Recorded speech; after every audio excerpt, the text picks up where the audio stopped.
As humans, we have very limited memory. We would either forget things outrightly or will remember them wrongly, which is why having an objective document where you put down everything that you've done well and you are proud of, whether very little or very huge, would help you in your career. Just as you need to defend your design decisions, you would also need to defend why you think you are a good fit for promotion.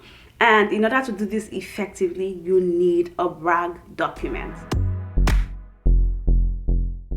Hi Nookster, this is me officially saying Happy New Year and welcome to 2024. And if you've been following me since the inception of this channel, you will know that we've done a lot of things. We've changed niches a couple of times, but in this year 2024, I am committed to providing you with content around product design that would help you grow and scale your impact. So if this sounds like something that you might be interested in, please make sure to subscribe to this channel and also turn on your notification bell so you get notified when I publish new content, which I am constantly doing weekly these days. Okay, let's get into the crux of today's video.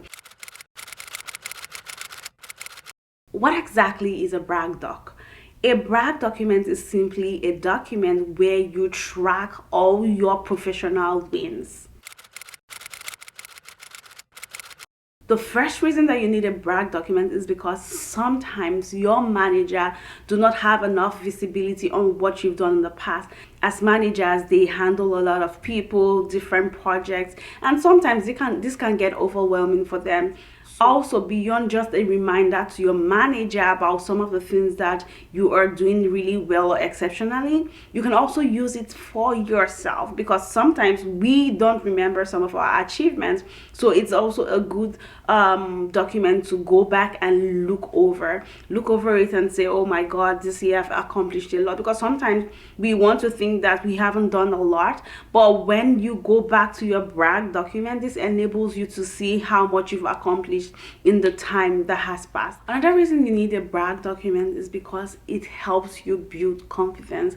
As humans, our memory is quite limited. We either forget things outrightly or sometimes we remember incorrectly. The brag doc basically reminds you of what you've been able to accomplish, and then you no longer feel like an imposter because you can see objectively what you've done in the past. Another obvious reason why you need a brag document is because it makes it easier for you to ask for a promotion.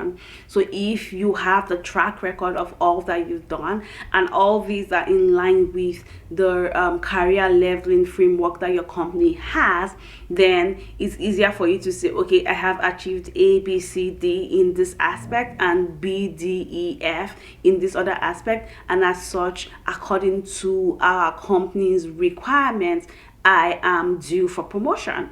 Having all this documented, having your wins, little wins, big wins documented is something that is important and would help you ask for a promotion. So having a brag doc is an excellent idea, especially when you need to update your resume. You can literally go through some of the accomplishments that you've written down in that document and use it to populate your resume. So this is to say that a brag document has immediate value and future value as well. The last reason I want to point out why you need a brag doc is that it helps you not to be too hard on yourself.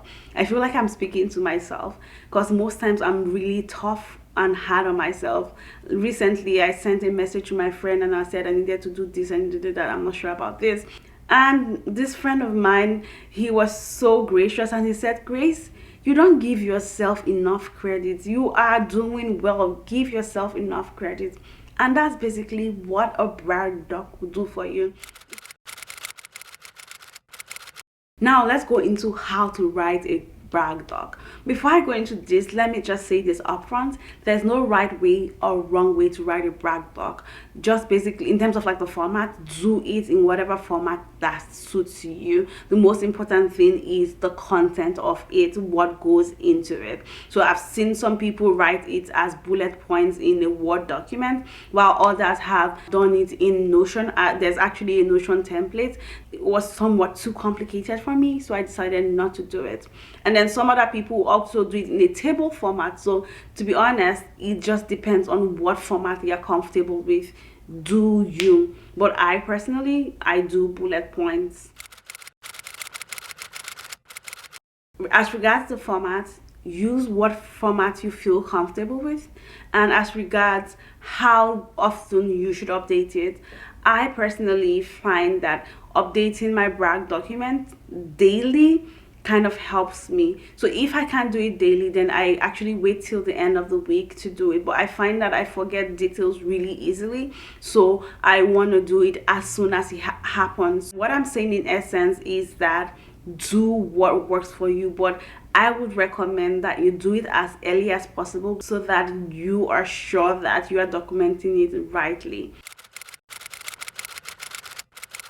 What exactly should go into your brag document? My rule as regards what to put into a brag document is simple. If you can put it in your resume, then you should put it in your brag document. So keep it very professional. You can also add volunteering experience into this as well, because you can use that to attract employers, so you want to put it there as well. Now that we've talked about the do's for brag docs, I'm going to go into the don'ts. Do not share your brag doc with your manager. Here is my reason why you shouldn't share your brag doc with your manager.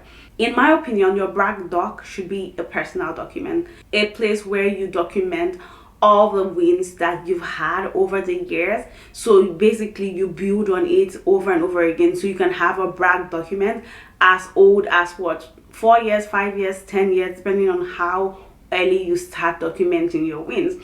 It is a running document, so you don't want to share that with your manager. However, what you could do is that you would then take certain bullet points or summarize all these wins and then put it into your quarterly or yearly or semi-annual review document to say, I've done this, and as such, I think I would make a good candidate for this role that has opened up in this department. One practice that I'm going to be going into 2024 with is actually talking about my wins every other time we have a meeting, a one-on-one meeting, myself and my manager. And one other thing you shouldn't do is worry about the format of your document.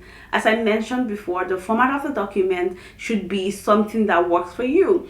If person A is doing theirs in a grid format and you are doing yours in a form of a bulleted list, then that's up to you. There's no wrong or right way. Don't get stuck on how it is done. If you want, you can use sticky notes. It's literally up to you. Also, do not spend a lot of time away from the document and then update it in one sitting. You want to do it frequently, so that way what you have achieved is top of mind, because the mind is tricky. You will forget, you probably wouldn't remember, and then when it comes to the time for your annual review, you're like, what? No, I've been doing this. And then when they ask you for instances, you can't provide it. I have been in that position before, so I'm talking from experience, which is why I would advise that you should do it say on a weekly cadence or a monthly cadence if you do not have enough time to do it weekly or daily. Another thing I would say you shouldn't forget to do would be to include the outcomes of your work. The reason for this is that sometimes when the impact of your work isn't measurable, then it's tough for people to see the value of your work. You want to include metrics. What KPI did you guys meet? It could either be a quantitative or a qualitative metric. It doesn't always have to be a quantitative metric. So far, we've talked about what a brag document is, why a brag document is important, what to include in your brag document, and what to absolutely avoid. If you're going to be starting a brag document in 2024, let me know in the comment section below. Also, I would love for you to get to know me a little bit more better, and I share more about my lifestyle, also about other product design micro content on other channels like my TikTok and my Instagram, which I have linked in the description. So ensure that you follow me on those channels so that we can get to know each other a little bit more. And with that, that brings me to the end of this video. Bye-bye.